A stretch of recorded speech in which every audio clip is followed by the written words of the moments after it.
And now we shall discuss the chess pieces.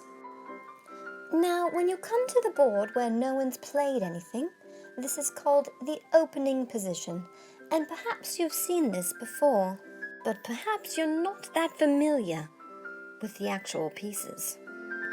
On each side, you'll notice that each player has 1 king, 1 queen, 2 rooks, 2 bishops, 2 knights, and 8 pawns. And I've labeled everything here. But would you have recognized each one correctly if I hadn't?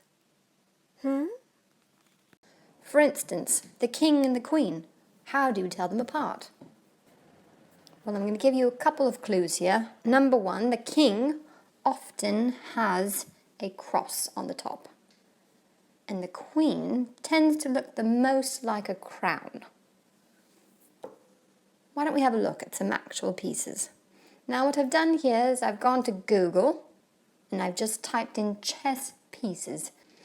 And this one's rather traditional, but you will note the king is taller than the queen. The queen looks like a traditional crown. The bishop has that familiar notch in his hat. And the rest of it's relatively straightforward. Well, why don't we look at a different one?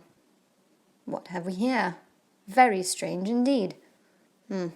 So in this case, you might decide the tallest plant is the king, the second is the queen, the third is the bishop, and so on. And here's another one, rather untraditional. The king and the queen, one is a cone and one's a pyramid. The rook is a cube. In this case, you must decide betwixt yourselves what represents what. But in general, height is a good one to go by. And here we have again traditional chess pieces. The king's got the cross, he's taller than the queen, who looks like a crown. Next comes the bishop, the knight, the rook, the pawn, tends to be the smallest. And that's it for the pieces. Cheerio!